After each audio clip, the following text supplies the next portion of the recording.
اس کے بعد اللہ رب العالمین نے تیمم کی اجازت دی ہے، یعنی کہ یہ اللہ تعالیٰ کی رحمت ہے کہ بہت سارے ایسے احکامات جن پہ عمل کرنا حالات کے لحاظ سے مشکل ہوتا ہے تو اس کے لیے گنجائشیں نکالی گئی ہیں۔ تو تیمم کی اجازت دی گئی ہے کہ اگر تمہیں پانی نہ ملے تو مٹی کو استعمال کر کے طہارت اور وضو حاصل کرو۔ اس کے بعد ایک کلیہ بتا دیا گیا کہ اللہ تعالیٰ دوسرے سارے گناہ تو معاف کر سکتا ہے جس کو چاہتا ہے، لیکن شرک معاف نہیں کرے گا۔ اللہ کے ساتھ کسی کو شریک کرنا، خدائی میں، عبادت میں اللہ کے ساتھ کسی کو شریک کر لیا جائے تو اللہ تعالیٰ کے بالکل اللہ تعالیٰ کے لیے یہ ناقابل معافی جرم ہے۔ ہاں، دوسرے گناہ اگر کوئی ہو جاتے ہیں تو پھر اللہ جسے چاہتا ہے اسے معاف کر دیتا ہے۔ اس کے بعد پارہ نمبر 5 کے دوسرے ربع کے اوپر آ جائیے۔ ابتدا اسی طرح ہوتی ہے کہ اللہ تعالیٰ کی جو آیات نازل کی گئی ہیں ان کے ساتھ جو رویہ رکھا گیا اسی کی بنیاد پہ طے ہوگا کہ آخرت میں کیا معاملہ کیا جائے گا۔ جو اللہ کی راہ پہ چلیں گے جنتیں تیار ہیں، آیات ان کے ساتھ کھڑی ہوں گی، آیات ان کے لیے سفارش کریں گی، اور جو آیات کو پسے پش ڈالیں گے تو قیامت کے دن ان پہ یہ فرد جرم لگائی جائے گی اور قرآن کھڑا ہو جائے گا۔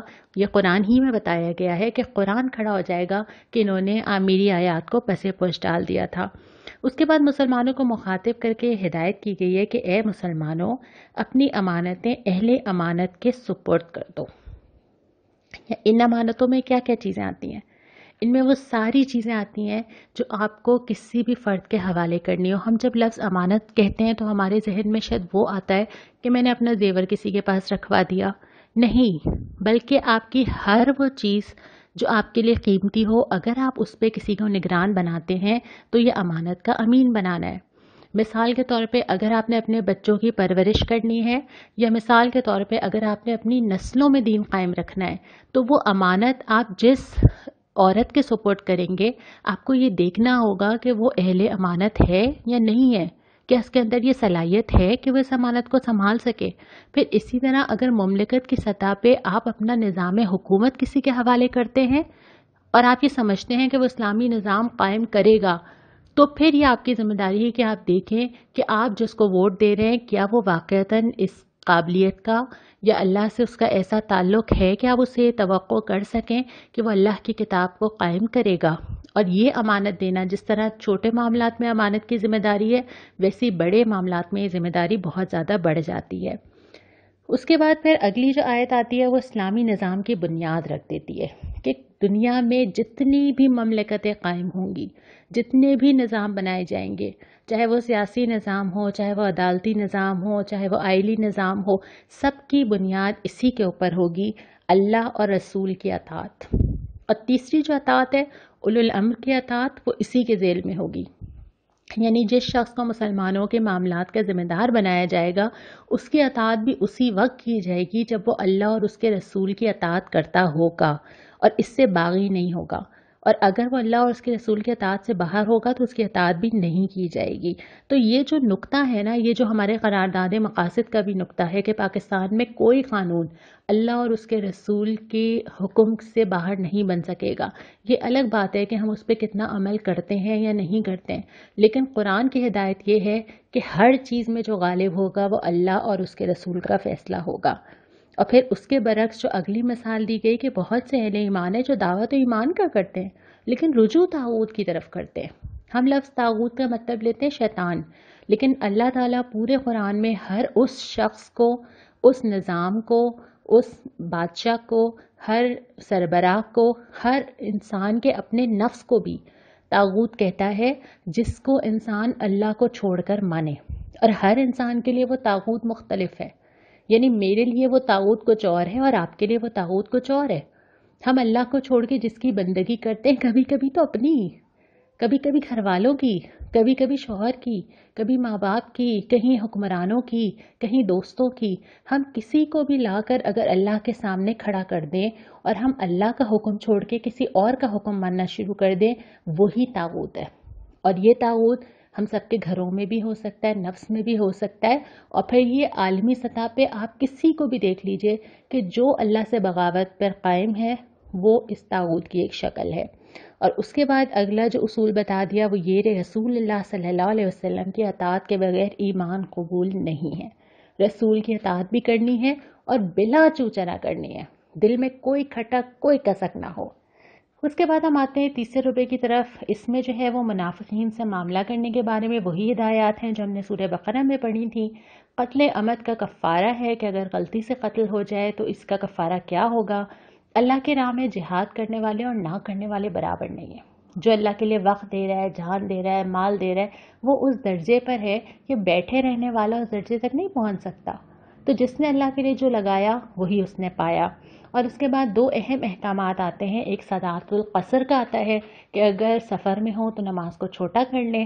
دوسرا صلاۃ الخوف کا آتا ہے کہ اگر کہیں جنگ کا میدان ہو اور جہاں ہتھیار رکھنا ممکن نہ ہو تو وہاں نماز کیسے ادا کی جائے.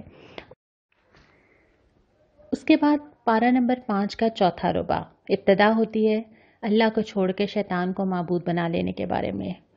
اور اس کے بعد اللہ تبارک و تعالیٰ ذکر کرتے ہیں کہ شیطان نے کیا کیا دعویٰ کیا تھا. اور بہت سارے انسان شیطان کی بتائی ہوئی راہ پر چل پڑتے ہیں. شیطان نے دعویٰ کیا تھا کہ میں مقرر حصہ لے کر رہوں گا ہر انسان کے وقت میں سے، مال میں سے، صلاحیت میں سے. تو ہم سب کے پاس جو جو اللہ رب العالمین نے ہمیں چیزیں دی ہیں ان سب میں سے حصہ کیا شیطان کو تو نہیں چاہ رہا؟ یہ سوال ہم سب اپنے آپ سے کریں. دوسرا شیطان نے کہا تھا کہ میں نے بہکاؤں گا اور آرزوؤں میں الجھاؤں گا. یعنی جو حاصل ہو گیا ہے اس کے بعد مزید جو ہے اس کے بعد کیا لینا ہے، کیا چاہیے.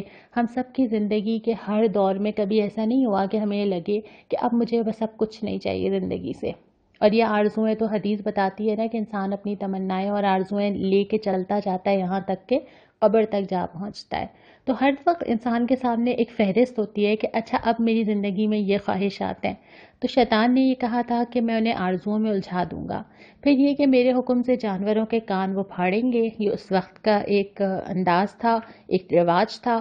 اور اس کے بعد یہ کہ میرے حکم سے خدائی ساخت میں رد و بدل کریں گے. اور اس میں دونوں چیزیں شامل ہیں.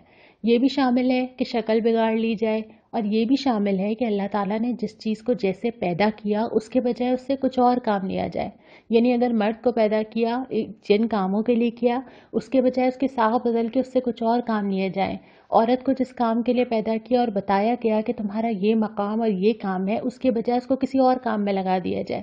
اور یہ ساری چیزیں جن کو اللہ تعالیٰ نے پیدا کیا ان سے وہ کام لینے کے بجائے ان کے لیے کوئی اور رول اگر مقرر کر دیا جائے یہ سب خدائی ساخت میں رد و بدل ہے. اور اس کے بعد پھر ازدواجی معاملات شروع ہوتے ہیں. لیکن یہاں پر بھی دوبارہ وہ سبق دہرایا گیا اور وہ یہ کہ نفس تنگ دلی کی طرف مائل ہو جاتے ہیں. اگر انسان اپنے نفس کے مطابق معاملہ کرے گا نا کہ مجھے کیا پسند ہے، میں کیا چاہتی ہوں، میری حدود کیا ہے، میری ذمہ داری کیا ہے، لائن کھینچی جائے، حقوق و فرائض پہ بحثیں ہوں تو رشتے کبھی نہیں چل سکتے. لہٰذا رشتوں کی بنیاد اگر رکھنی ہے تو تقویٰ چاہیے، اللہ کا خوف اور احسان چاہیے. یعنی اپنے حق میں کبھی کم پہ بھی برداشت کر لینا اور دوسروں کا حق آگے بڑھ کے دے دینا. اگر ہم ان بحثوں میں پڑے رہیں گے جس میں ہم ایک دوسرے کے حقوق و فرائض ہی ناپتے رہیں گے تو رشتے نہیں چلتے. رشتے جو چلتے ہیں نا وہ احسان کے معاملے پہ چلتے ہیں، محبت سے چلتے ہیں، اللہ سے تقویٰ پہ چلتے ہیں. تو یہ وہ بنیاد ہے جو اللہ تعالیٰ نے بار بار ذکر کیا درمیان میں.